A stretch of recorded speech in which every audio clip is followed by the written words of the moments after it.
What's going on, everybody? Welcome to Lapeef Let's Talk. We have Tawana, Anton, and Brandon.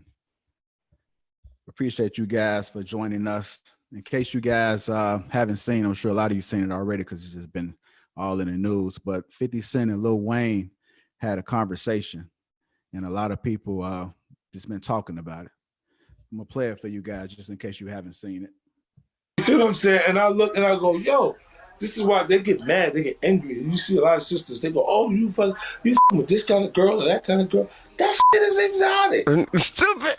That shit look a lot different from the shit that you see in the neighborhood all the time. It looks like that shit look like it come off a boat, baby. Goddamn, you don't like that, motherfucker? You don't like that? You go, goddamn, what's the matter with you? This feels like something foreign. It feels like something that you can't just get. So in some kind of ways, it is interesting to explore. You know what I'm saying? But they get mad, they get angry. How did you end up with this motherfucker or this, that? I'm like, huh? For real. They get real I just look at it upset. like, oh, look at this angry. And then my instincts always makes me defensive. So I go, look at this angry black motherfucker. Get the fuck out of here. You're trying to fuck up the whole vibe. You understand what I'm saying to you? Because you're going. All right. Tawana, I know you're the woman on the panel. I just wanted for you to speak first and get your thoughts when you first heard that.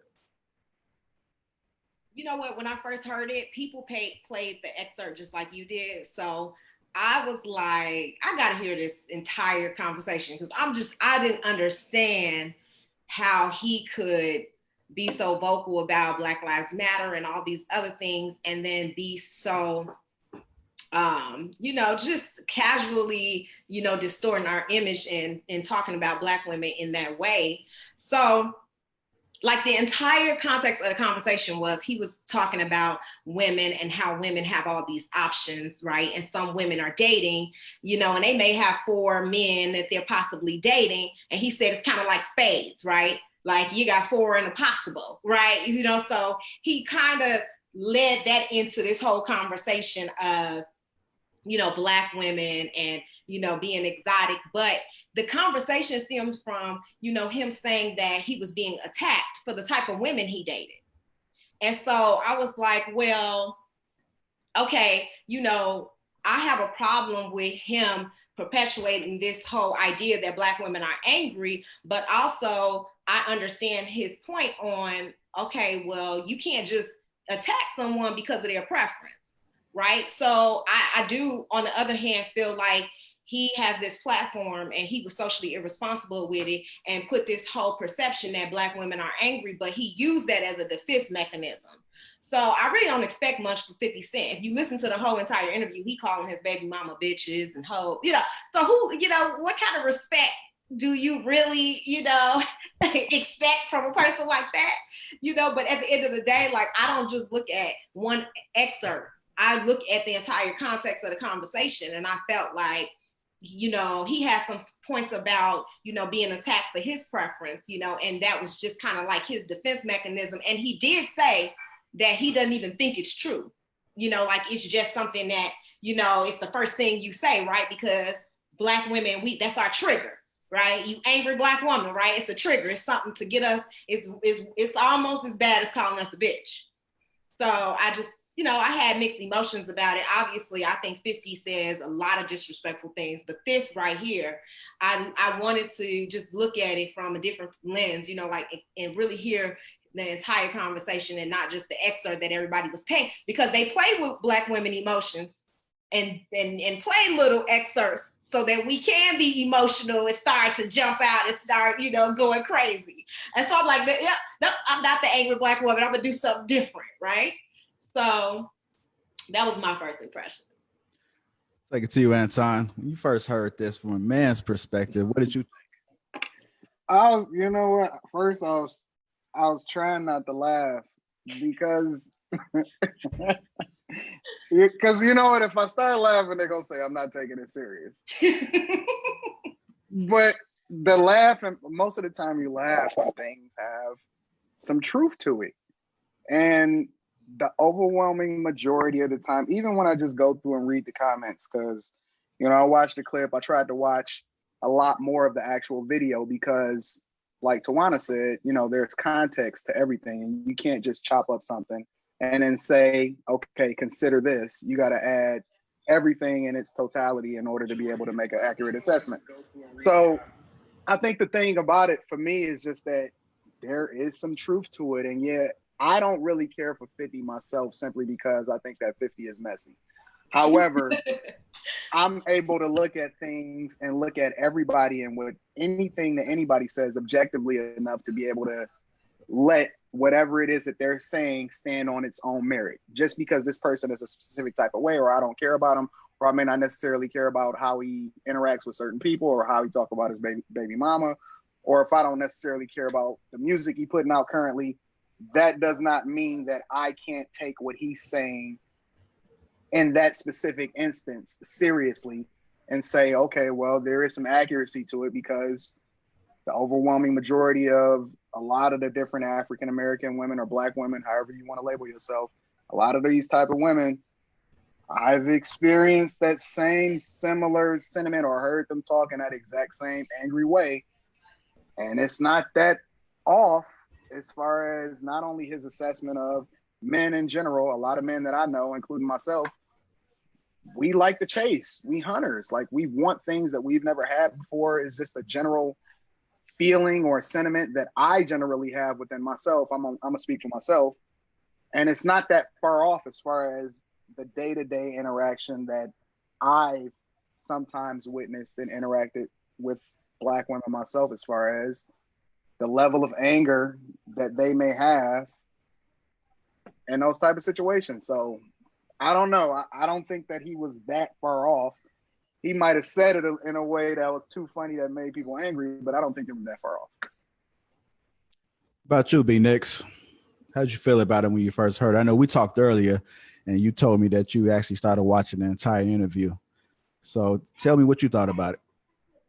Yeah, I think the same thing that like Anton had talked about in Tawana, where, you know, I listened to the podcast. It was like almost like a 90-minute podcast of them we're really 50 just talking and Wayne laughing at what 50 was saying. So, but that's for another podcast about Wayne. But nonetheless, regarding 50, you know, that's his brand. Like Anton was saying, he don't really care for 50. I'm a 50 fan, but he don't speak for me. Like, it's almost like we always do this, but it's like 50 Cent as the artist versus 50 Cent as the person. I don't go to 50 Cent. They're like, man, I want to know what 50 Cent had to say about Black women. Almost like that Dave Chappelle skit, like, hey, let's see what Ja Rule had to say. It's like, man, I could care less like what 50 said. But what 50 said, it speaks to kind of the, you know, ongoing stereotype that's passed down that Black men like exotic women and things like that. So I tried to kind of decipher what, you know, because I'm always curious of like, how do you define exotic? Like, what's exotic? Is it like,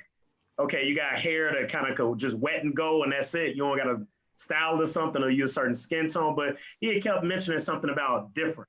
He said like, hey, wanting to date something different that he doesn't see in the hood. So the thing is like, all right, if that's how you want to define exotic, and I think he also associated it with attainment, things that like he said they already got a Ferrari, you know, in the driveway already, where, you know, he's trying to get to that. He just got to that. So the people he see around him, like they're trying to get to that. They're like, oh, you already got Ferraris, more than one. So I think that he associated exotic not necessarily with look, but also just attainment and accolades of what they already have in their life.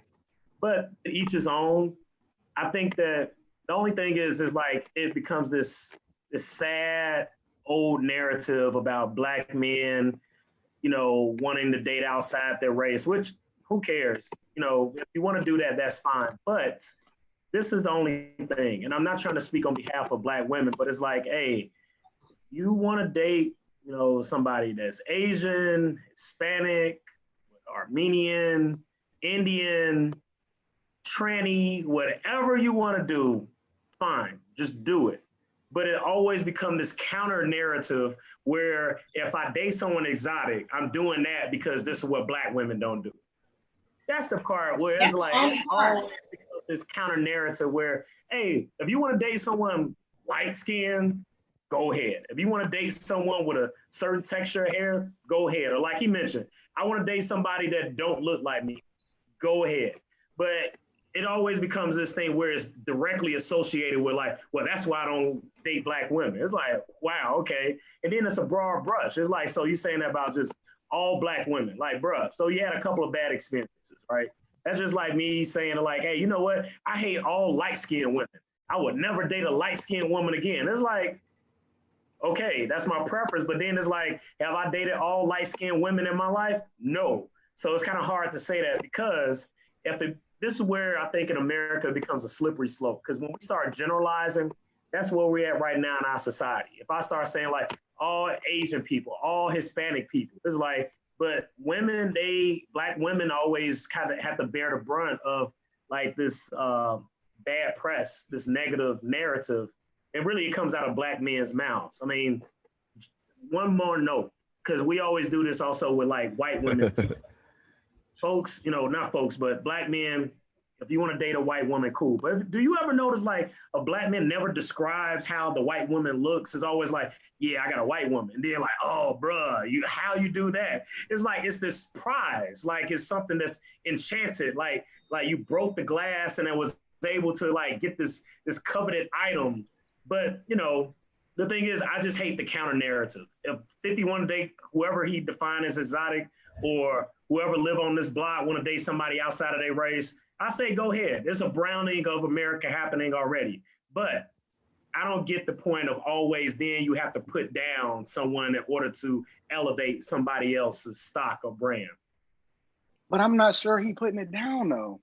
Like that's exactly what he was doing though. Reinforcing that stereotype of black women. He reinforced it. That's exactly his purpose. I think that, yes, he said, okay, I don't believe that personally. That's not what I believe. That's what he said.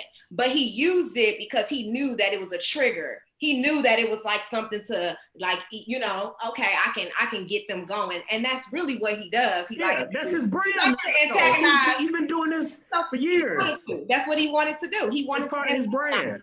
Yeah. So but at the same time, but see, that's the thing. Like we defining it as a stereotype, but in reality, that's his real experience. So it's not necessarily a stereotype if the overwhelming majority of the time, that's the circumstance and the situation that he finds himself in when, given the circumstances. So, for example, right, the culture that we live in is slanted towards if you are dating anybody outside your race, there is a question mark associated with it. I don't care if you're a man or a woman. The question always become whether it's some whispers, whether it's people in your own family, whether you're walking down the street, there's always a question mark associated with it. So I think if we start to get down to the root as to why take away the antics, take away Lil Wayne laughing and all of that. When you start getting down to the root behind why he speaks the way he speaks, it comes from a space where culturally we're not accepting of our people dating outside of their race. So if you really want to tackle that question behind why men or black men specifically look at other women as exotic, it's because we've been told for so long that we shouldn't or we can't have somebody other than what it is that we look like. So anything outside of what I'm used to is exotic. That's just the truth. So, when we start to separate 50 from 50 and start looking at it as this is a guy that's just speaking based off of his experiences, that's why I said I don't think that he's that far off, because I think he's just stating something that a lot of us has already been, like, I was always expected in my family, you got to marry a black girl. I just so happened to get lucky and marry the girl that I really feel like is, my life partner. However, that was the expectation, and anything outside of that would have been an issue. So then you start to have to ask the question, are our cultural norms toxic to where we force people into a corner to have this conversation? And then do they start to label it based off of those toxic experiences that they've had in a lifetime to where they've been forced to have to explain who it is that they love or who they want to date. Yeah, only thing is I'll say that like with, and I'm not trying to speak on behalf of all women, but it's like even being the exotic woman, who wants to be known as exotic? Like you can't just be with somebody just because you feeling them. It's always like this. I can give you a whole list right now. It's all for real. We always have to do this Black label. women, we are exotic. All of us are exotic. I mean, I don't understand that That's whole the thing. He didn't really define exotic. He defined exotic as something different from his neighborhood. That's or it. what he used to That's see. what he said No. exotic was. Somebody But fresh off of a boat, which was he mentioned about off the boat. Black women are exotic, and I said Yeah. to who? We're, To who specifically? just the definition. Just Google it. No. I'm Just saying Google it. you're not exotic to us because you're normal to us. That's what's normal to us. It's not a disrespect or a slant towards Black women. I'm saying that if that's my norm and I regularly get that, then that's not exotic for me. You see what I'm saying? Because you know what? That proximity to whiteness is this mentality that's been going on for years and years and years that's made us feel that, oh, the closer you are to this internalized white supremacy that we all face, it's like the closer you are to this color, the more exotic you are, the more better you are. It's that one drop rule, right? You got a little drop of Black in you, but you got white in you. You know, you a little bit better, right? If you can pass for a white person, that's American beauty standards. And it's sad that the color, specifically how dark or light you are, is perceived to make you better in some ways. And it's also sometimes determined that you're more deserving of romance. And that's not true. Perception. That is the perception that 50 put out there. And so that's why Black women are appalled. We're appalled because it's like, okay, we already have this whole colorism thing. And that's what we're really not talking about. We're not talking about colorism because these exotic women identify as Black, most of them. And so the women that he's talking about are women who identify as the same color that I identify with, but I'm not considered exotic because I live in his neighborhood, so he say, right? That's not it. It's the culture. It's what we consider a cultural norm. Like, for example, one of the things that, like, the actual topic of this particular podcast is angry Black women. It's not about Black women specifically. It's about women that feel like they automatically deserve or they're entitled to a level of respect, which in a lot of instances they are. But at the same time, you have to start. I always say, if you ever want to solve a problem, you got to start looking in the mirror. It's not everybody else's fault that society or somebody don't necessarily want you. And I'm not speaking about anybody specifically, but I'm just saying in general, if you find somebody that's having an issue, 99% of the time, the issue is not everybody else. It's they have to look in the mirror and figure out, what is it about me that's not attractive?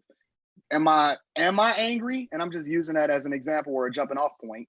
But nobody owes anybody any explanation, which we've always been required to give an explanation if we date somebody else. It's almost like guilty until proven innocent versus innocent until proven guilty. We don't give each other the benefit of the doubt. We don't automatically assume that, he just love her. If we see a chick with a rich guy, it's automatically, she want him for his money. There's automatic judgment that's automatically like implemented within our culture, within our cultural norms that have nothing to do with colorism. And yeah, there is a level of colorism and all that other type of stuff, but the real problem does not rest there. The real problem rests within self. And until we start looking in the mirror, it's going to always be an issue. It's always going to be somebody else's fault or the system's fault as to why somebody else is not being looked at the way that they feel like they should be looked at. So you nod your head, Tawana, how you feel? I disagree completely because the media plays a role in the portrayal of Black women, and we are always looked at as unnecessarily aggressive or obnoxious, and then these images are in popular culture, and then it's legitimized by people like that, right? And then we dehumanize a Black woman, and so now it's like, because she's emotional, because I have emotions, because I'm passionate, because I'm this, I'm overly aggressive, right? So it's a way to distort our image and to make us look like we're less than, because we have these, we have this idea, we have this experience that we're emotional about. And I don't. Perhaps we're not attracted to overly aggressive women. Maybe it don't have nothing to do with what you look like. Maybe we just not attracted to overly aggressive women. And then here goes the thought: why compare? Why compare? This is what because I that's like. what we This do. is my preference, and so no need to demean or dehumanize a woman just because this is my preference and this is what I like. Because Black women. But if every single woman come up to me and ask me why I'm with that chick, it don't have nothing to do with demeaning. Like, why do I have to explain myself? And then when I have to explain myself, now I'm starting to look at the situation and saying, oh, she just angry. Like, why is that even a question? Why are you even posing that question is what my point is. It's a one. Like, that feeds into it. Right. Yeah, what I was going to say is that I don't think you understand that the Black males, I feel guilty about dating outside their race. Like, they feel like they obligated to the Black community. Because of this. No, you're right. Well, yes and no. Yes, I don't say you're 100% right, but Anton had mentioned this earlier about this placement of having to date within this box is like this category. So the thing is, to that part that Anton mentioned, I am in support that I don't feel like these norms that I always talk about, that we have to date Black. If you're Asian, you have to date someone Asian. If you're white, you have to date someone white. That part, I don't think that, that's some real kind of old school generational type of stuff that I don't think is applicable right now in 2020. You could date whoever you want. But the thing is, I feel like, hey, if you're interested in somebody, cool. I feel like I don't like the aspect of a label of this exotic thing. It makes it seem like it's something that's like almost enchanted. Like, I'm not really into you because I like you, but because you represent something different, I'm curious, And the thing is, to me, it's almost like you feeling used. So, like, imagine being the recipient of somebody saying, like, hey, like, so why you interested in me? Like, oh, well, you just real exotic, It's kind of like, I don't know, is that like a low-key diss? It's like, hey, don't, and it's really, that language is really centered toward women. You never hear about the women saying, like, yeah, hey, yeah, she called me exotic. Like, that never comes up. It's not how it's framed. But let me tell you why that's not true. In a general sense, because I think that Tawana has some really valid points, right? But in a general sense, I think that people just take it personally.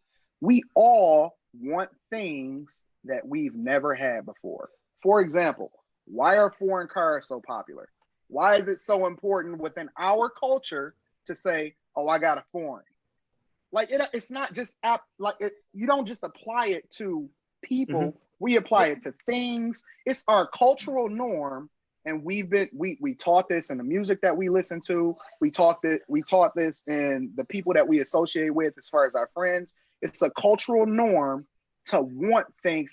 Man, I was just talking, I think the last podcast that we was talking about, all the conversations online and in social media and within our society is, oh man, we need to spend money within our own community or whatever.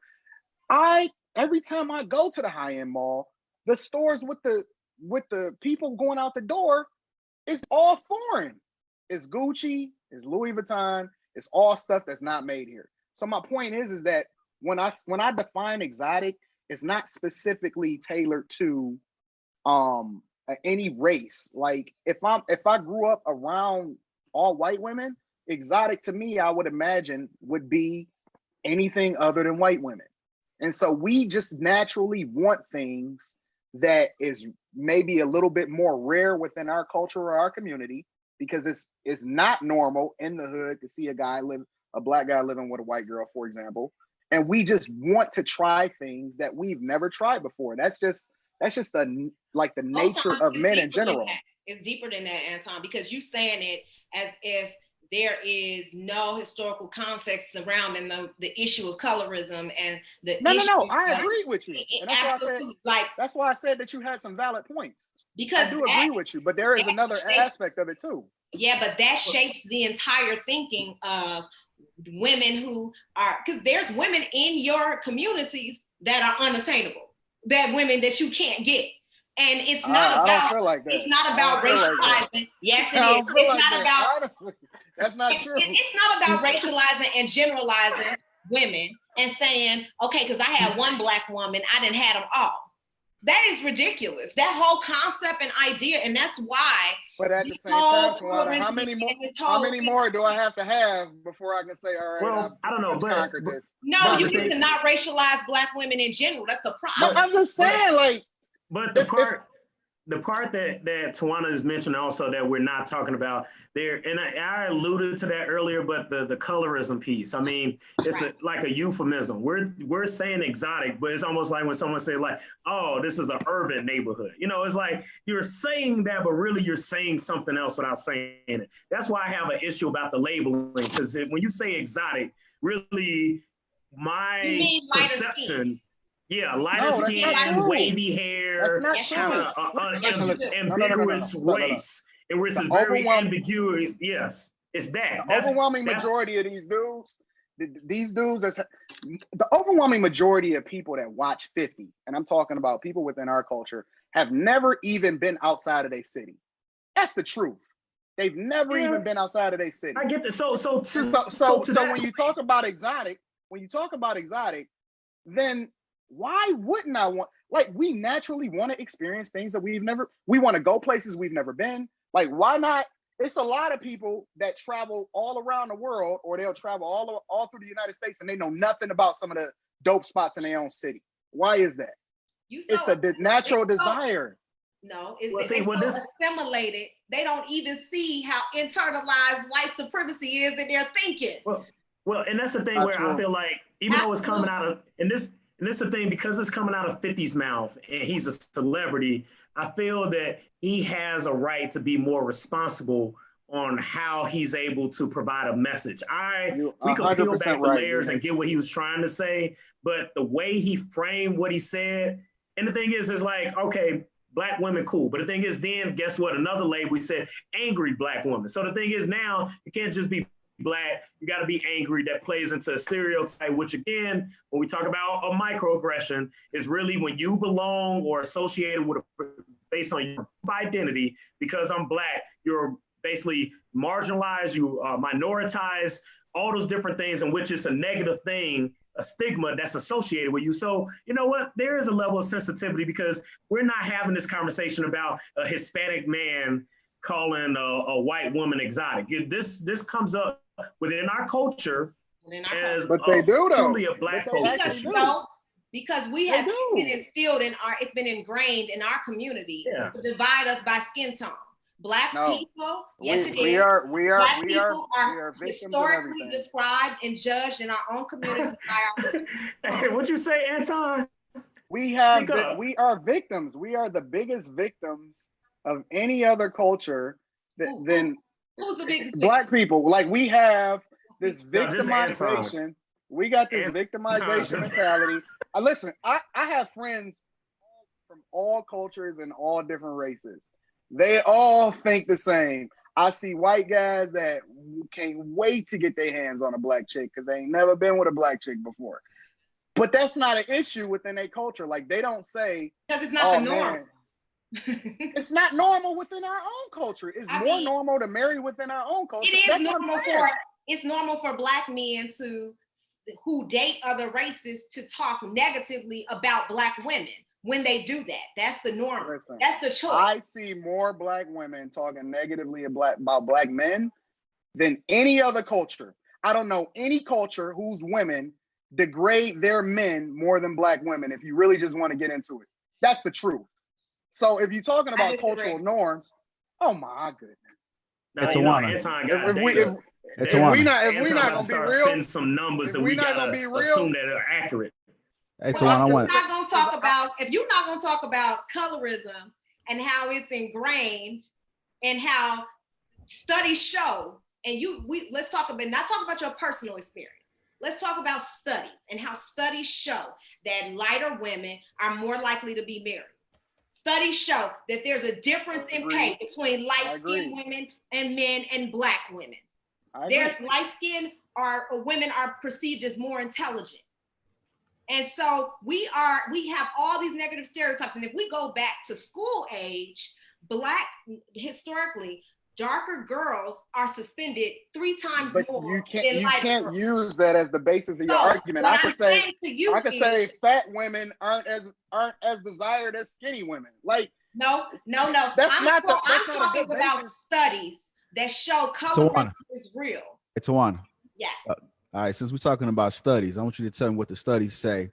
When a Black woman gets with a white or exotic guy, are you guys still that angry? Like, do you guys speak negative about that? I disagree that Black women are angry when men date outside of their race. Well, I mean, not angry. Oh my God. What are we talking about? What are we talking about? I believe that Black women have a response to men demeaning us as a way to say, this woman is better, or holding her on a higher plateau because she's a different race. They don't even get that far into the conversation to be able to make that assessment. I do think that there is a perception of, dating outside of your race that exists within our culture on both sides. If a woman dates outside of her race, the perception is it's not true. It's not true. I don't believe it. I don't believe it. It's more likely that a Black man will date outside his race than a white woman. We're not talking about more likely. We're talking about the fact. I mean, it's the same thing. It's just the genders are reversed. But something that's normalized. Serena, for instance, like when she married that guy, nobody really talked about it. It wasn't bad. But also, did you know that Serena was labeled as this angry Black woman because of the way she responded to one of the referees during her game? So do you know that perception haunted her? Though we're not talking about that. We're just talking about how. Hey, she didn't also. She got with that white man. She didn't label that white man as exotic. She didn't label him as exotic, and she didn't. He was just a white person. All right, a white man. That's the thing. Like, but I mean, the only with labels. But the only person that said anything about exotic was 50, and we already have established. That's not the only man. Lots of Black men. But the first time we've heard this. Well, they might not use the word exotic, but they still place a higher value on something that you haven't experienced. And but I think to Anton's point is that we all feel that way, not just about women. When it comes to everything, anything that we can't have, anything that we're not used to having, we want to experience it. Right. I agree with that totally. And I had no issue with him saying that he likes exotic women, and we even get that at that. I have no issue with that because guess what? Everybody has a preference. I get that. I get that too. But going back to what JR mentioned, like, we're talking about people, right? We're not talking about a foreign car or a particular foreign dish or cultural dish or something like that, or this item. Like, we're talking about a person, a whole person. So the thing is, that's the part where, like, the whole labeling as if this is like some item. That's the part that I dislike, the fact that we historically always do that from men's perspective, to talk about like, oh, this person is this exotic person. Like, hey, if you feeling the person, cool. But we view it as if it's this item that's unattainable. The thing is, people are human beings. We're not items. We're not consumers. And the thing is, that mindset that we're taking, that this exotic thing, oh, I want something different that I haven't had. Again, that's a consumer mindset. And the thing is, if that goes hand in hand, so be it. But that's the part that I have issue with it. Yeah, but I don't have an issue with it because it's not a consumer mindset. A Black woman. It's exactly what you're doing when you. I don't want to be with someone just because the fact that, oh, like, this is something exotic, I would like to try this out. It's like we're talking about a test drive for a car. That's the part that makes me. That's exactly what we're doing. That's exactly what we do. The culture. But you simplify men as if they don't have any type of value system or morals. Like, that to me disturbs me. That you feel I said men date down and women date up. Don't bring that up here, man. Yeah. Mute him, man. Hey, mute him, man, like you be doing me. Hey, thank you for self-muting. Yeah, no, we're not bringing that here, man. I'm not feeling that hierarchy, bro. No, this is the truth. You always bring this hierarchy up. That's why I got issue every time, Anton, you bring up this hierarchy about how this construct as if it's normal. It's not normal. It's not. And It you is try to normal. simplify it. No, it's not. Well, That's your normal. And if I you may see tell your like normal, Anton's when point. you own it as your truth. legitimize. Hey, don't try to defend them, JR. No, I'm not trying. I'm not. Defend No, I'm not Buddy, defending man. nobody. Like He I'm was not. speaking I'm on not on himself. nobody's side. But when somebody gives support to what they Every saying, time Anton got then something to it say, can't- then it's you not want to Anton. chime It's in not Anton. and No, it's not Anton. rationalize some shit, man. Okay, what I was gonna say is that I understand your point about labels. I get it. Like when you labeling humans, it's wrong. It's Right. wrong. But we do it, so that's the norm. And so that's what Anton is saying. Like this stuff happens every day without anybody thinking too hard about it. We always, like I want this. I want that car. She look nice. Look at that. Same thing with women. Women do the same thing that we do too. Like so, it's the norm for humans. It's bad that we think like that, but it happens. Okay, Listen, so it's the reason No why. accountability. No. Yeah, man. No, listen. Thank you for the summary, JR.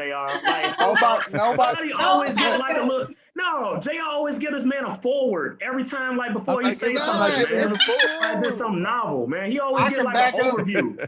I could back up what I said though, and that's the difference. You can Like, back up for what you example. say with your own personal experience. Why No, do you it's the have truth. to That's your look truth. Okay, so I'll give you an example. your truth and you on your own little bubble? But let's No. look outside of your bubble and think about culture in America and Black people as a whole, not just what you experience, because everybody in our lives don't have a history of people being married. Everything that we Like you embrace. have to look at it from a broader spectrum and view. I 'Cause, am. I mean, no, there is a counter narrative there. The thing is, hey, if you want to date somebody out your race, cool. But I don't think that it has to require you putting somebody else down to date somebody else. But I know you're gonna do the I agree with date that. up, date Yeah. down. We all agree with that. The Are thing you sure? is that you No, we can't know tell. all. Don't speak on behalf of me, agree with brother. that.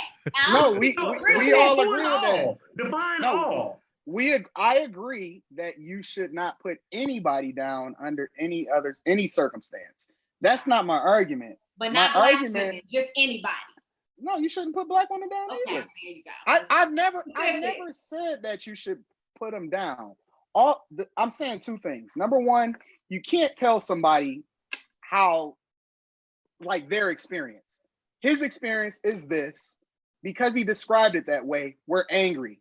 But we're not looking at why his experience is that and why he feels that way. We're not asking that question, right? We're not looking at it objectively. All we're saying is you shouldn't say that. And that's the wrong perspective to take towards trying to solve a problem or trying to have a conversation based off of why somebody is this way and how we can change the narrative. Do you That's think number he one. was looking at this objectively when he was talking on the podcast? Because I think he was just speaking about how he really felt. But But do if you you think he was listen- speaking objectively? Right. But if you listen to my 100%. point from the beginning, I do think he was. Go ahead, Anton. Go ahead, Anton. I think he was speaking objectively. I think that we have this culture that when You said people he are was speaking objectively. who 50. Yes, you saying 50 was I speaking can't objectively? really speak. I can't speak on 50's behalf Okay, because 'cause again, I'm I'm not. That's all I asked. That's all I asked. I can't speak on his Based behalf. on But what what- you but what- said. Hey, go But what ahead I- and clean but up what his I do story, know- JR. No. Go ahead and be a But what I speaker. do- Hey, you don't but got to what talk I no do more. know- JR speak for you, man. No, listen. But what I do know is that we have this culture, instead of asking questions and trying to get understanding as to why people feel the way they feel, is to automatically condemn them and cancel them and get angry at them. Here we And go. I'm the type of person that Yeah, always we know want to know why your somebody MO. feels the way they feel. Yeah, But here's I know here's you here's- hate cancel okay, culture. give you- I know. I do. I absolutely hate it. But here's another thing, though. Here's the real thing. Why are there so many men's strip clubs and there's hardly any women's strip clubs? Why is it so many? Because historically, we've always looked at other people as objects. We have friendships. We do nice things sometimes for people so that we can build a friendship so that we may have an opportunity in the future to do business with them. Like everything that we do within our society ultimately is a transaction.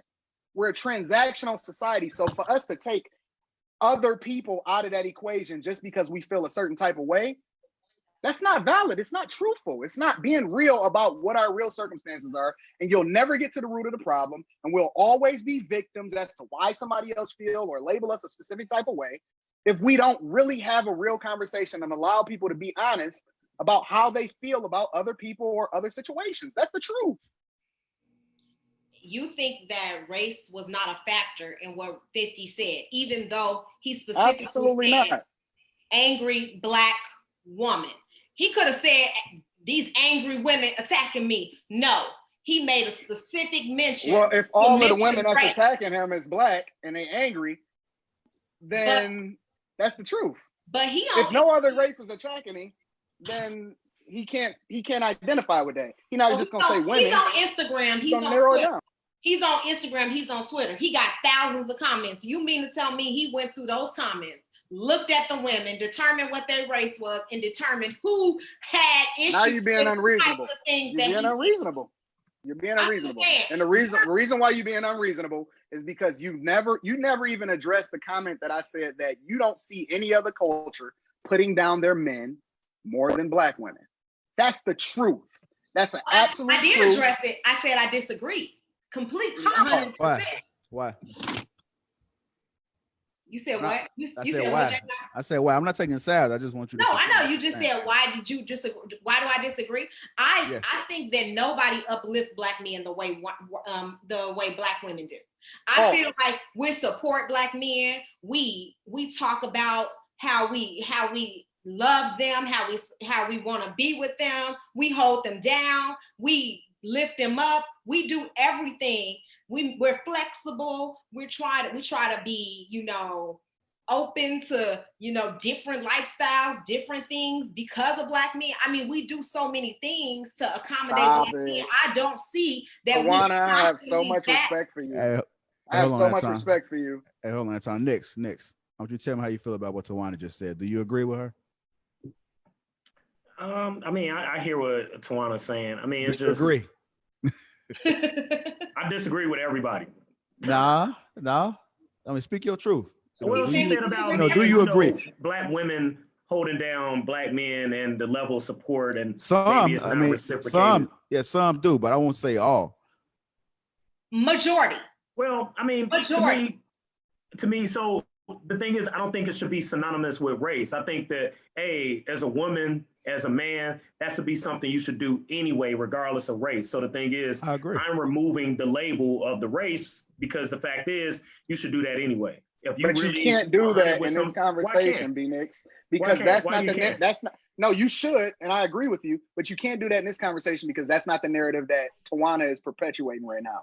Tawana is painting a picture that specifically identifies Black men and Black women. So do not remove the label when you're having this conversation. I just did. Because that's what it is. You can't do that, man. Listen, I just did that. Tawana is not perpetuating. No. Like I gotta get a disclosure on this part because I am not perpetuating anything. Yeah, he pointed the finger at you and everything. Right. We're talking about 50 Cent's explanation. Y'all about to make me take my glasses off. Versus angry Black. JR gonna defend you anyway, man. You got the speaker of the house. No, JR is objective, and that's why he's able to see things from everybody's perspective. Yes, he is.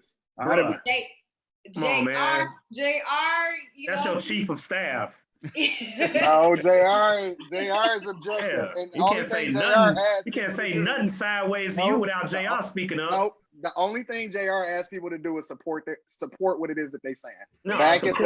Support what Anton says. No, everybody. I mean, anybody ain't cleaned up nothing. Anybody can or Tawana said. But no, you know what? I just asked. We're clear.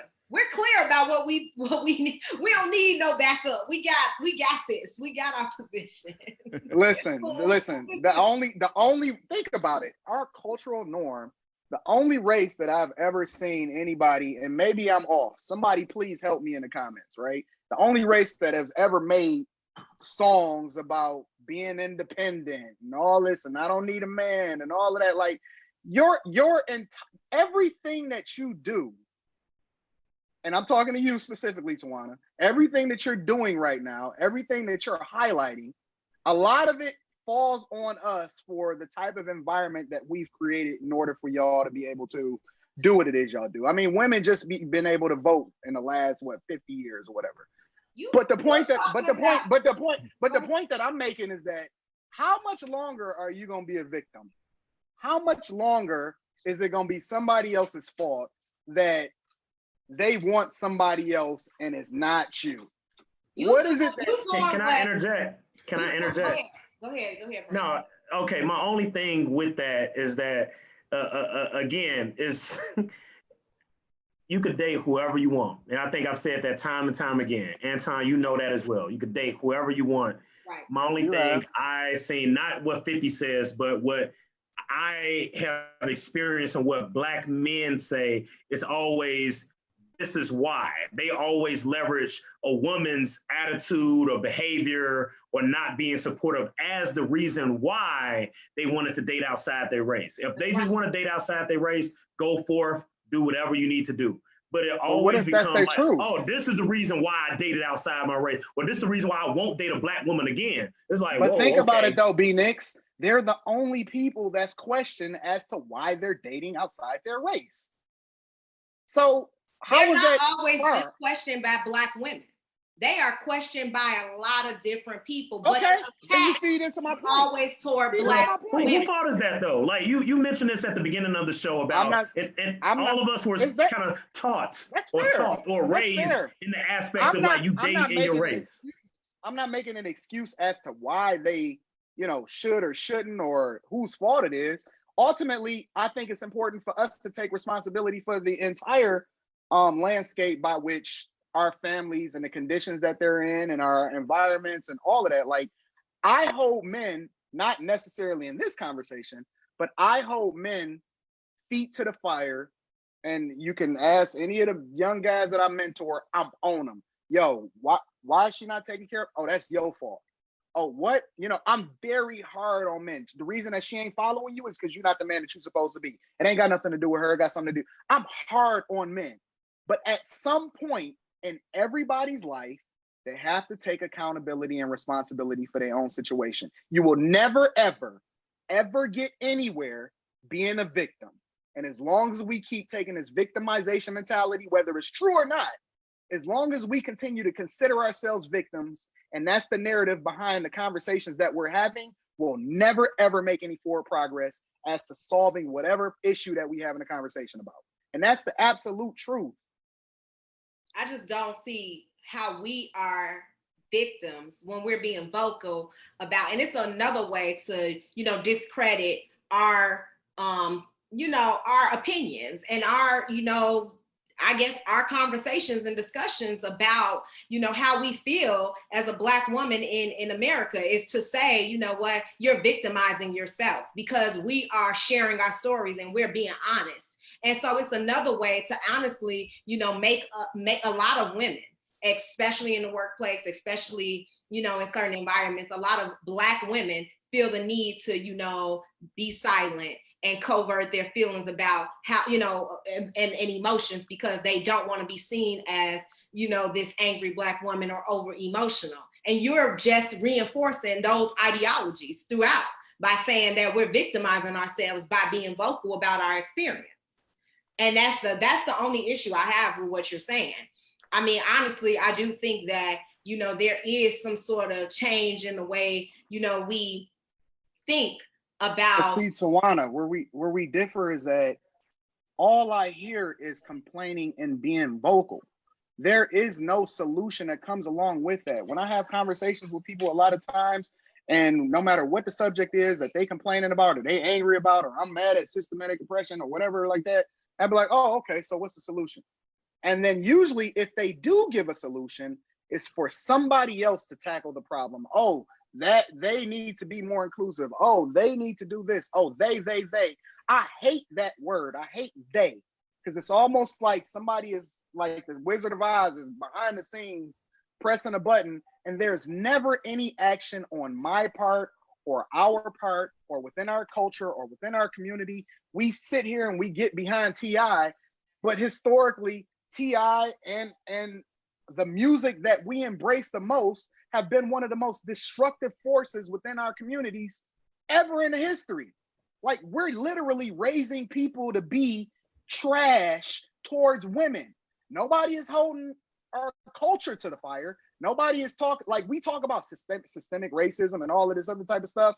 Like, that's not the thing it may be true, but that's not what's going to truly solve. I think you bring up a valid point. That's not going to be the thing that solves what the issues are within our community. So all I'm saying is, I don't want to condemn people no matter how off base or wrong they may be in their perspective or their opinion, even in somebody like 50, who I do not care for at all. I'm objective enough to actually try to understand why he feels the way he does, so that I can try to come up with a solution or try to get a better understanding of how we can attack the problem, instead of just saying, oh, I don't like it, oh, cancel, oh, he trash. That's not enough. Absolutely. I definitely agree with you. I don't think that his opinion was like cancel culture. I just feel that a lot of people didn't hear the entire context of what he was saying. And even though he did mention the angry Black woman, he didn't mention it in a way to discredit or demean us. He basically said it was a defense mechanism because he knows it's a trigger for Black women. So he know it will get an emotional response. And he said that he don't even really feel that way at all. That it's just, but think about it though, Tawana, out there. Like, look at the comments. I'm looking at, like, my man Lawrence Malone. Respect to you. Appreciate you for tuning in and participating, bro. But his comment is, stop it. There's nothing wrong with the music. If we can't even be honest with ourselves, well, what are we talking about, bro? Yeah, that's a point. I haven't been following the comments, but I think that was one of those that, what's the artist? Janelle Monáe. They actually had an article about her, I think, yesterday, the day before.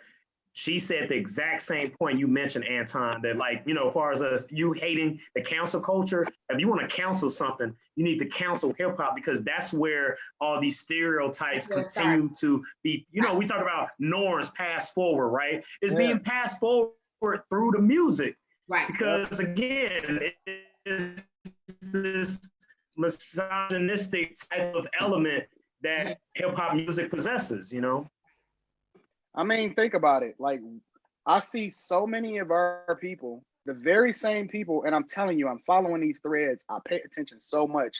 I see these very same people that's championing Snoop as one of our vocal leaders within our community. Like, we can't come up, come up with a better. Speak for me either.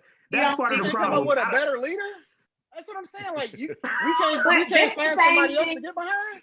It's the same issue with them having T.I. debate Candace Owens.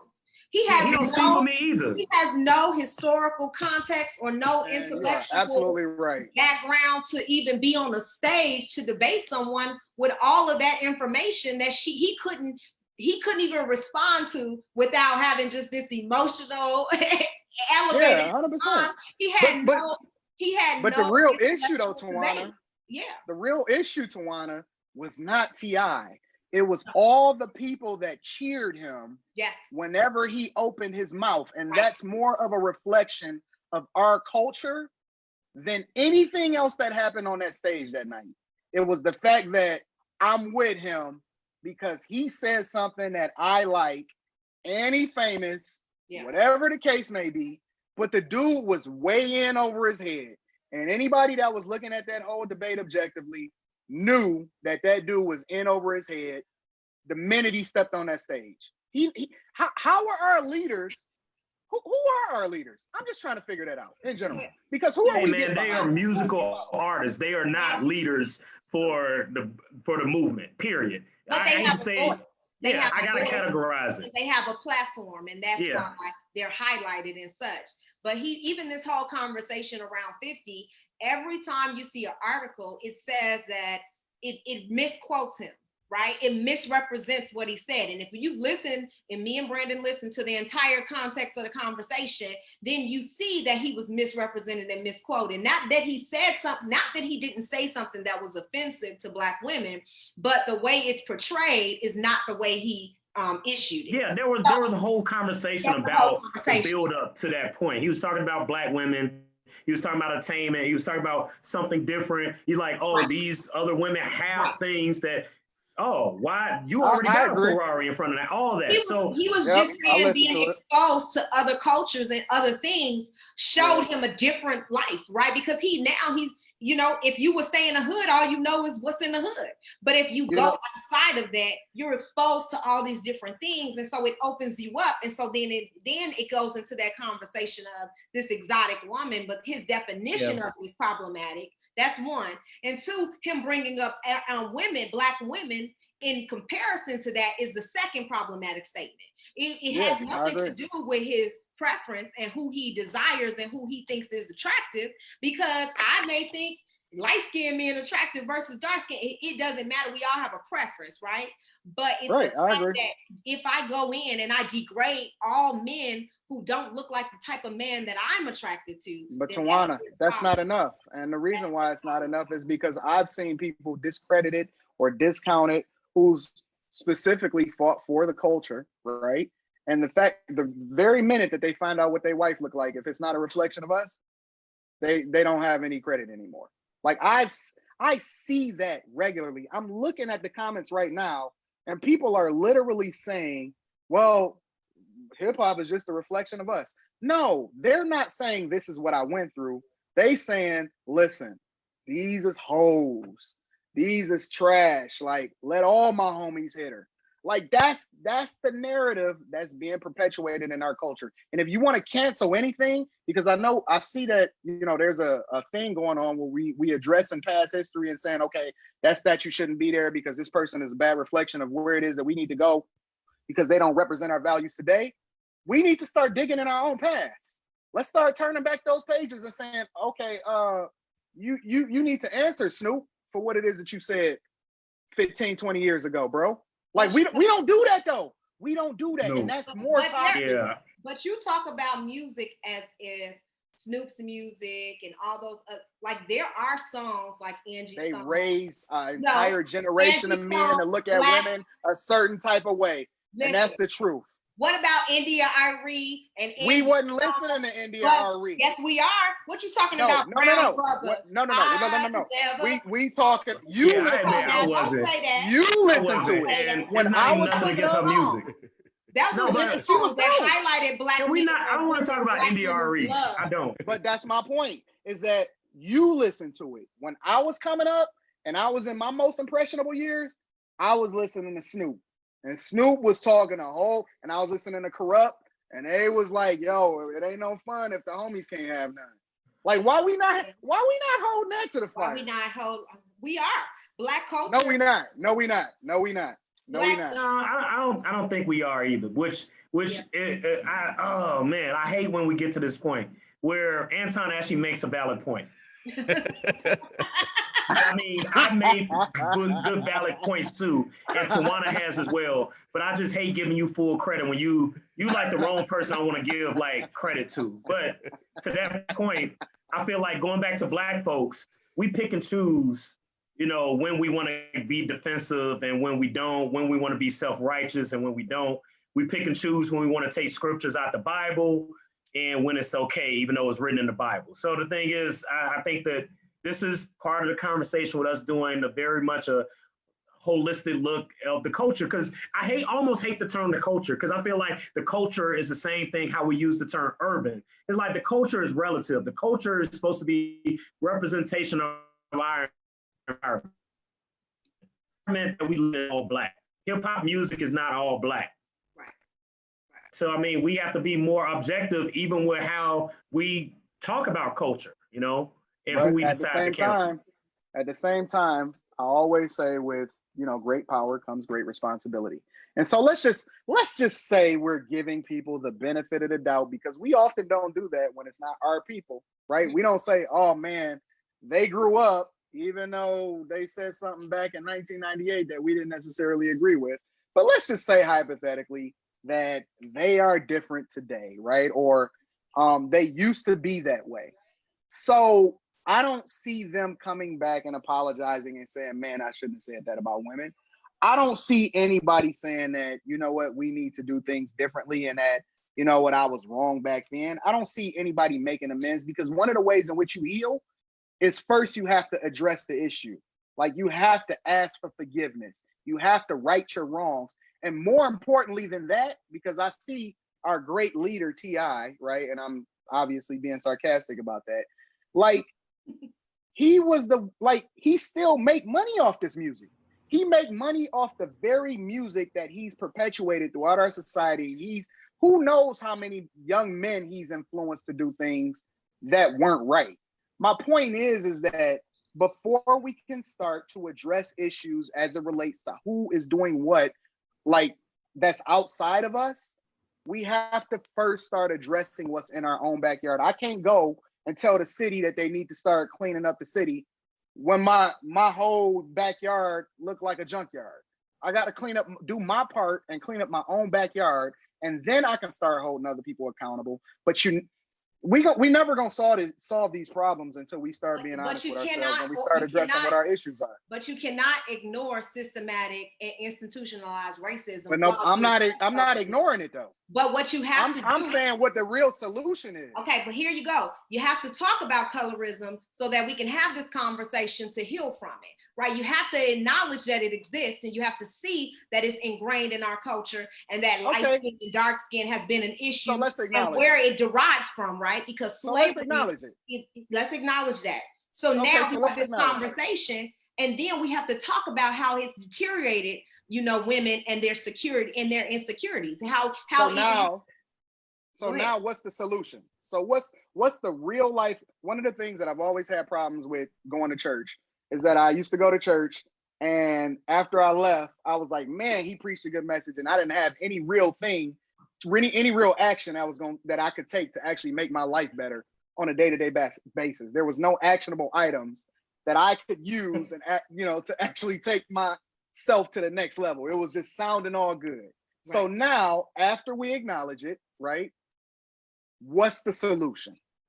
We're starting it because we're actually having a conversation about, okay, we cannot continue to wait on white America to accept us, right? And to change this whole entire systematic oppression and system. We have to start first addressing the issues within our own community and show that we are important and that we value our own selves, right? So that's where it starts. And what it starts with is the protest. What it starts with is all the things that we're doing now to show that we care about ourselves and that Black people are valuable and that our money matters and that these types of things, we're going to stop it. We're going to shut this down if you don't give us the equal level of respect. And I think that we're starting that.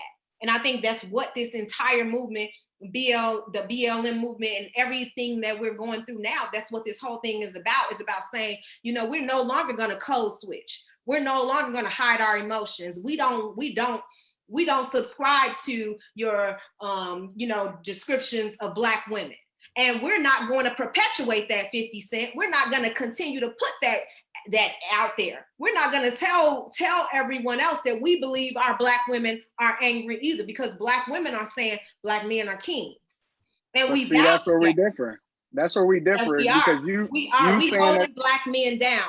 And we're doing those things, and we're doing it every day. I don't agree with that. I know a lot of Black men that's not being held down, and that's not all the way true. Like, if we're gonna be real, and see that's where we differ. Is I think that the reality of the situation is a lot more.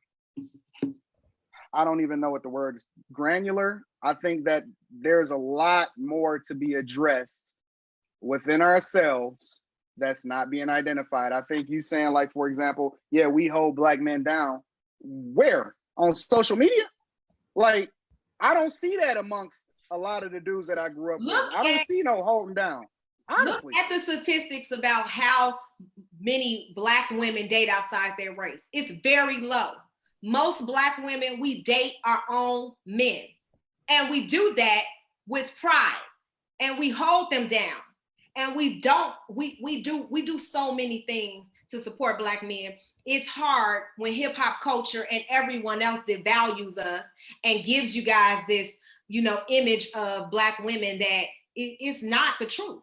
And racializing us is what the Black culture does. I'm gonna be quiet. But I think it's based off of. Because I don't want to. I think it's based. Yeah, like I think it's based off. Go ahead, Antoine, speak your Hold on, mind. You hold on. already made some people upset. Go ahead, JR. I'm Hold sorry. on. Yeah, what I was gonna say is that I think it's based off experience.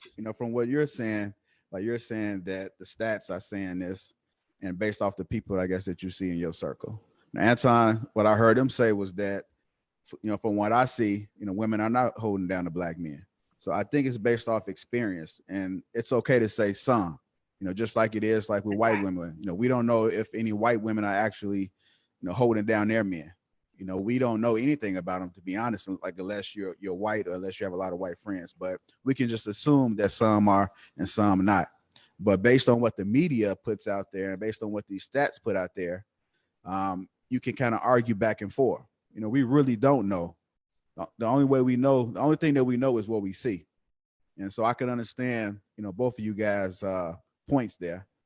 I could say that I do know some women that don't hold them down.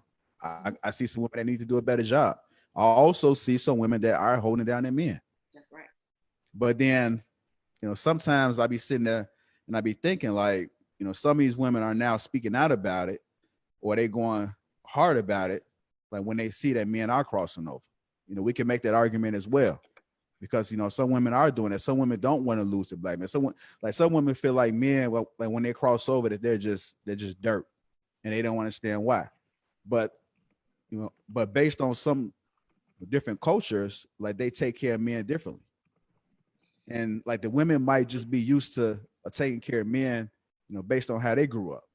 But then there are some other races, other people, other countries, other cities, like they just might differ from us. I think we just got to just take that all into consideration. So can I ask you a question, Tawana? What do you, because you've made a couple blanket statements of how y'all hold these men down. What exactly is holding down? What do you define as holding me down? You and I, we in a relationship. What is holding me down? I mean, Black women, we support Black men financially, not even just financially, but emotionally. We are often the woman who, keep the family together, hold the family, feed the family, make sure that our house is straight, make sure we have stability. Most times Black women are the forefront of making sure that the Black man is like comfortable in the home, making sure that, we are catering to them, making sure that we are understanding them. And like, we are more sympathetic to Black men than any other race. Because you think that picture that you just painted is a reflection of most Black women that get into relationships? Honestly, I'm just asking. I think honestly, what I've seen from Black women is that story. Like I've seen them be that is what I've seen. Just like you've seen Black men and women who have stayed married for years and years and years and never divorced. And you have a historical history of women and men who have stayed married. I've seen Black women be in relationships with Black men. How is that an accurate picture? I know women that won't even that fight men for seeing their kids. If we raising a generation of men that's gonna marry our daughters, and a lot of these women don't even let men play a role in their kids' life, how is that hold? Because I can paint an entirely different narrative, right? And I'm saying that it's not all peaches and cream. So for us to make I would never make a blanket statement and say Black men hold women down. Yeah, I know some dope Black men that's been stayed through some really dire situations and really held their chick down. But I would never paint the scenario to be untrue when it's not true. That's not true. All Black women, but most of us do. A lot of us do. And that whole entire narrative that we don't support Black men and that we don't hold Black men down is just another way to divide and just a way to. No, it's the truth. Hey, Nix. You can't solve for the truth until you be honest with yourself. I don't believe it. Hey, B Nix. I want to ask you. Now, Tawana says that most women that she know holds the man down. How do you feel? You think it's most? Would you make that argument? Be honest. I mean, I guess. I mean, it's kind of goes back to the like. Would you say most? Yes or no? But no, B Nix but for president. my point I want to make that. Would you say All right, most? so what? Like, all right, they held Okay, him nah, down. I did not want to ask you. Would you say most? Would you say most women B Nix for hold president. down the black man? I'm not arguing it. I know what Anton gonna say. Like, well, Yes or no? I don't know. I mean, Yes or what no? do we? Yes or no? I'm unsure. I mean, I want to say yes. B Nix need to run for mayor in Chicago, bro. I'm telling you. I mean, no, for real. I can't necessarily say what people are doing in a relationship, but I will say that Right. just because So if you can't make that argument, then that would mean that what Tawana is saying is untrue. It's not fair. I'm not gonna say it's You know, untrue. like, The thing if is, she say, like if she says that it shouldn't be you an know, obligation. That's my only thing. Like, all right, you're in a relationship, you held this person down. The part that I dislike what Tawana mentioned, the thing is, I don't feel like there should be like now obligation, like, oh, you gotta stay with me because I've been doing this for y'all. So it should be, you know, that part, hey, No, that's I don't subjective. think that. I don't think that be Nix, but I do want to dismantle this. you don't think what? You don't think what? I don't think that because black women hold black men down that they should only date us. I'm not against interracial relationships, and nor do I want to put that perception out there. I do personally only date black men, and I have my reasons for that. And I can, talk about that at a later date. But I don't criticize people who decide to date outside their race, because I have many friends that are in interracial relationships. So what the whole entire conversation is just around the fact that him saying that black women do not support black men. And I disagree with that entirely. And I do think that more black women hold black men down than we get credit for.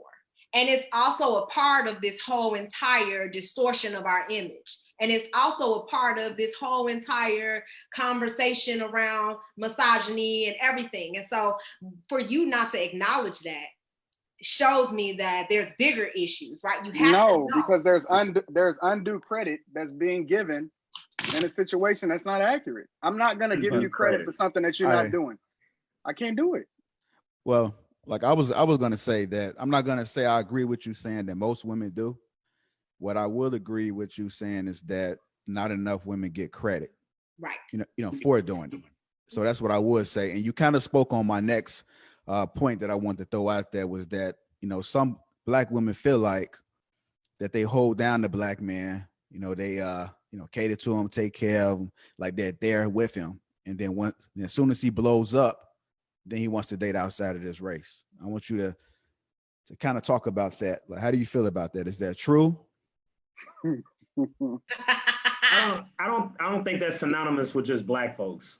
There's a bunch of white men that also, when they get money, they leave their wives. Same thing with other cultures as well. So I'm not going to say it's just black folks. But again, what is the obligation? Like, hey, if you don't want to be with the person no more, I can't feel that you can't just hang this like where you're black, so you got to stay with me kind of like obligation. But I mean, let's be real. Like when you have money, you have more access to everything. And so some of these men. Your principles at JR? You know what I mean? What are the principles? I'm not talking about my principle. I'm just talking about what I see. I'm just speaking in general. It's about principles, though. If you don't got principles, you don't see nothing wrong with it. That's not true, B-Nix. It's so many black men. Of course you gonna say that. But it is a lot of black men that do stick with like Snoop, right? He stayed with his black woman. He kept her around. So did Dre. But Dr. Dre, until they divorced recently. But that's a bad example, yo. Yeah. But I'm just saying, they were married for 24 years, and that was the woman he's been with. She's been holding down.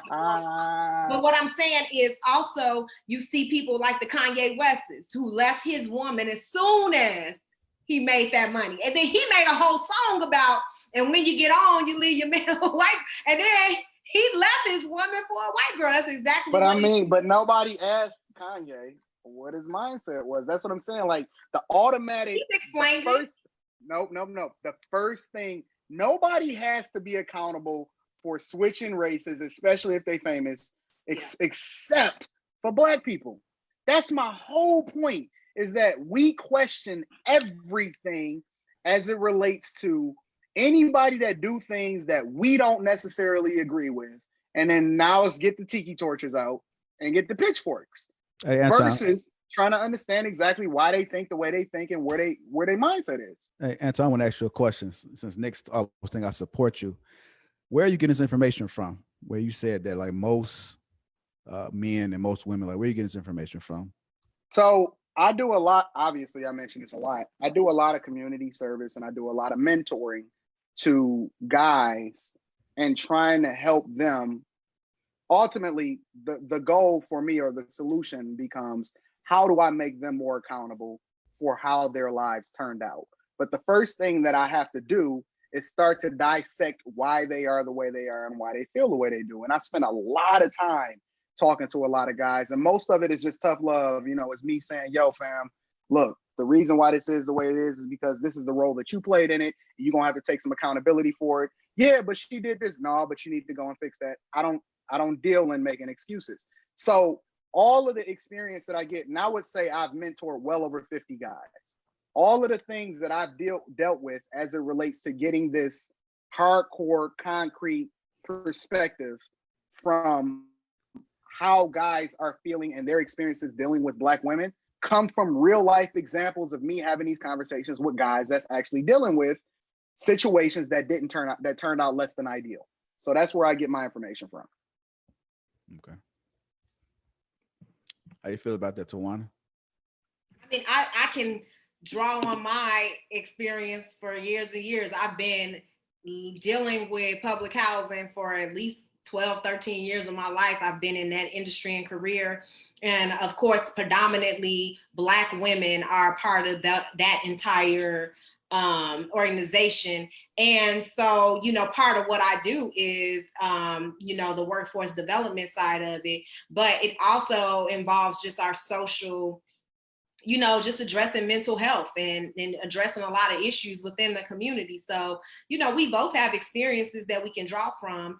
And obviously, you know, I see, you know, just a number of, you know, Black women who are single, who live in, you know, public housing, but they have, you know, multiple children, you know, and obviously there's a father around, but, you know, he may not be exactly on the voucher or on the lease, or he may not be mentioned, but obviously it's a man around because all these kids are around, right? So for us to paint this picture that, you know, the men are not in the homes or not around, you know, is totally inaccurate. Maybe, you know, there's a reason why, you know, some women don't include them in the household, or is it part You of know, I so got a I have question. a perception. I have a perception, you know, based on my experiences as well. Go ahead. But you know, I got a question that might speak to like a sub layer to this conversation. We talked about with men the autonomy to date outside your race or finding something exotic or different or outside of your upbringing. But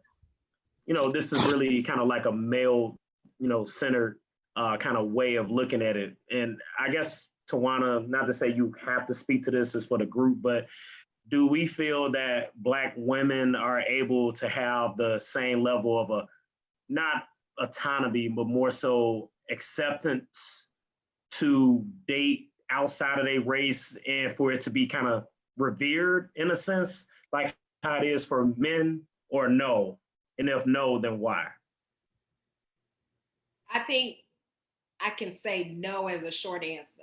But the reason I say that is because it's not socially acceptable like it is for Black men to date outside of their race. It is almost difficult for a Black woman to date outside of her race. And it's because of all of the portrayals of Black women, the distortion of our image, all those things that play a role in the why Black women and interracial dating is at an all-time low. It is much lower than Black men. And in part of it is access to wealth. And part of it is all this thing. Race plays a part as well. Gender plays a part. But there's just so many things that affect Black women dating outside of their race that we just don't have the statistical data to even say, you know, how, you know, this would be acceptable in American culture if it happened more frequently than it do. It's almost like not as frequent as, you know, it's not as frequent, so it's harder to, you know, dissect and talk about. But I do think there's stigmas involved with interracial dating in general. Now, is it heavier on Black men when they date outside of their race? I think that the perception is that you hate Black women. And so I think that's why it's such a hard thing for women to accept, because it's almost like it's always that conversation of what the Black woman is not to me, or why, you know, somebody mentioned how he didn't want to date a Black woman because when she got in the pool, her hair, you know, her hair was all like an afro, as opposed to the exotic women he dated, where, you know, they get in the pool and they hair curl up and they still pretty. And so I think it's always those comparisons that make us feel like, you know, we're almost inferior and we don't deserve, you know, to date you guys, or we not, you know, we don't deserve to date a man who, you know, have established himself, a Black man who come up and his rate, you know, he changes his economical status and he does all these great things, and then we're not worthy, you know, because of who we are. So I think that whole conversation surrounded that. Yeah. What'd you say, Anton? I didn't hear you in the back. It sounded like you was gonna say something. He's mad at a lot of things I said. I saw his little, you know, Well, his You look like you got a headache or something. Cause man, it's so unfortunate. It really is. But number one, I don't understand why people be trying to kill me in the comments. Like, Dude, why are you still reading the what I comments? just Like, said. They kill me in the comments too. No, they kill me. They don't kill. Like, you see somebody what said I don't said have no friends. I saw that. You said what? Oh, That's why he was saying that son ain't got no friends. He lying. Listen, did you see what they said about me on YouTube? So go ahead. They kill us all in the comments, except B Nix. He is the fan favorite. I know. That's why I said he need to run for mayor. But whatever, man. Hey, I don't gotta put it in the comment. I don't disagree with you on the call. I don't gotta type it up in the comment. that's why they love you, because you disagree with me. But I mean, whatever, bro. Whatever. You know Go what? ahead, man. You always do this. You start getting in your feelings about the comments and stuff and the cancel culture and all this, and you say that's why you don't like talking about this stuff. You're gonna bring up that you did some YouTube talk about this like a few years back, and you know it's funny you mentioned this, B Nix, and you're gonna do the finger wagging lecture, like you're gonna give me a soul talk from the soul about what you've been dealing with. I want to hear what Anton's reaction is. He's the antagonist. Because this is like an English class. He's the antagonist in the story. You know, and I think he honestly believes that though. It's not like you're the antagonist. Like I feel like he really, this is what he thinks. This is like how because you know what, like again, like when I go back to when I use your scenario and then I look at this whole like victimization thing, like nobody wants to be in a situation. I was looking at a thread on a post and I forgot what the post said, but it was a guy in there and he was basically saying, we don't want to keep trying to fix every single problem that every other guy that came before us, you know, has created within you. And so one of the things that I was talking to my young cousin, and I had actually did an interview with her because she was a 25-year-old virgin.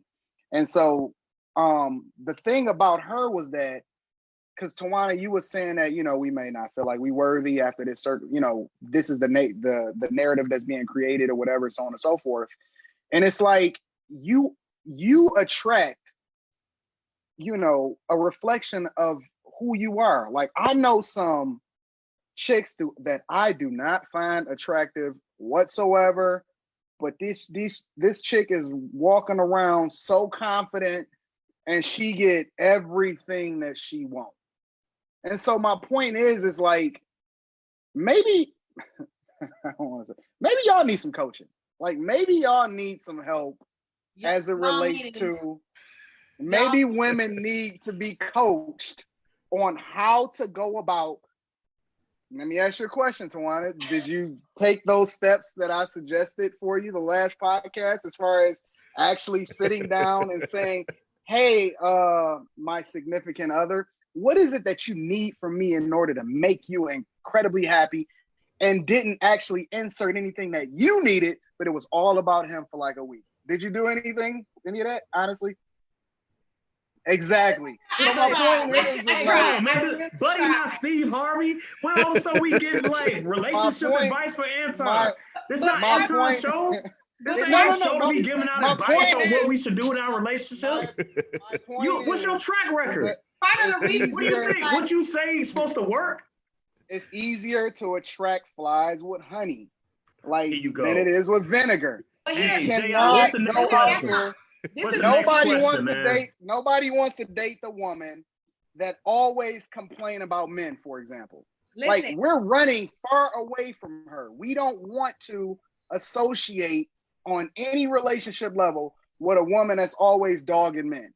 But see, That's that's just that's part of it. Where again, going back to a woman always get the bad rap where they think we always. No. assume I'm that a talking woman- about real life situation. If I'm sitting here and I'm talking and I'm sitting at the bar and I'm just trying to, have a good time and seeing what the vibes is like, and this chick is sitting here looking angry because she Looking like I seen a chick honestly, and I was at Jay Alexander's the other day. Do the and I same seen- thing 50 was talking and I about. What seen- 50 I said? seen it. No, Get no. away from me. Get I away seen from a me. girl- That same thing 50 said. Sitting at the bar, we sitting at the bar, and this chick, she actually was looking incredibly attractive. And the first thing she said was somebody came in was she started talking about homeboy shoes. And it's like, fam, like, do you think that that's attractive? Do you think that that's what I'm saying? Y'all might just need, and I'm not saying this in a negative way. I know you're going to take it the wrong way, Tawana, but y'all might just need to be coached. There is a way to move in which people will actually find it more attractive. And it has nothing to do with perming your hair or whatever it is that people are projecting. It's all about who you are and what you project, and you need to be what it is that you're attracting. I know a lot of women that always say, oh, I want this type of man or this type of man. I'm sorry, miss, are you meeting the expectations for what that man would need? Like, why would he want you? Like, are you asking that question of yourself, or are you just holding everybody else accountable and holding them to the fire saying that black men don't want me? Are you the type of woman that type of man that you're saying you want would be attracted to? Like, are you projecting that? Are you successful? Can you, whatever? Like, let's stop holding men So to you're these suggesting that she exceptional adjusts, standards. so she adjusts herself so that she can be No, more if you say attractable this this is man what that she I'm doing, wants to attract in her life. That's what you saying. yeah, 100%. If I'm looking to attract a certain type of woman, guess what? I'm gonna meet an expectation that I think that woman wants in a man. So the It's the woman's same gonna get way. coached, and the man's gonna continue to be who he is. So then we're gonna be coaching. Why is it always On why how is it always I gotta pull you? Why you can't just take the coaching? Why is it always the guy? Like, why is it not just singularly on you? Why we can't address their issues without it being a but? Why is he doing it too? Like, Well, how come it can't just be one? I just don't think that you can heal a relationship by only being the one who's receiving all of the counseling and all the direction. Like, I do. But why do you care about that what it other takes a people are mutual receiving? understanding.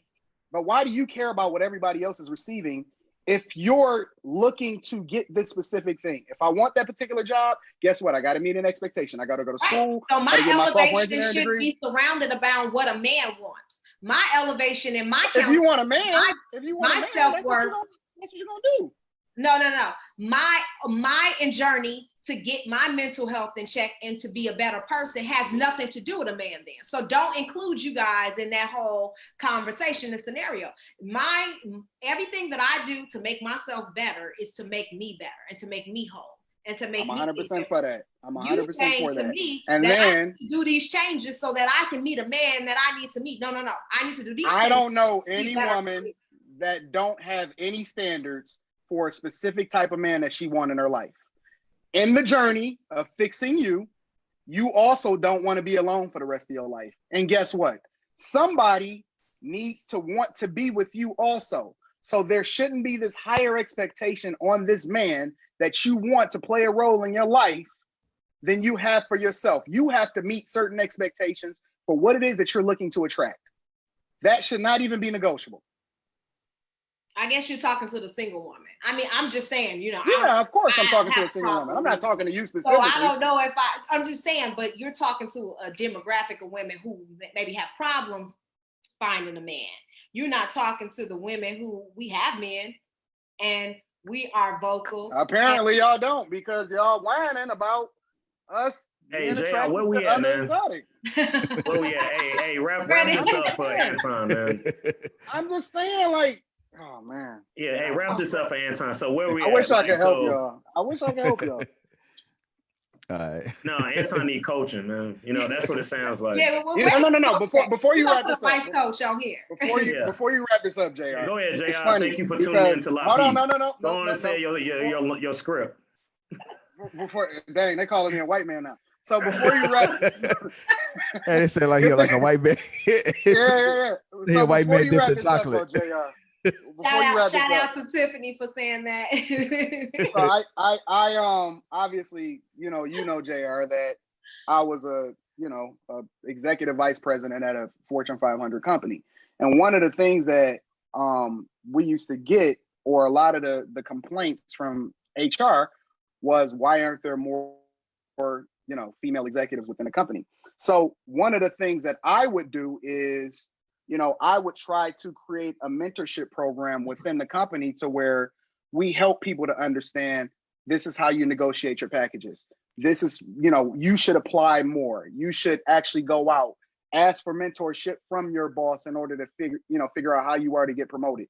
My point is that the women that wind up becoming the most successful under my tenure were not afraid to actually ask for constructive criticism and help in what it is that they need to do in order to be more successful. The people that already knew everything, they was just going to be there.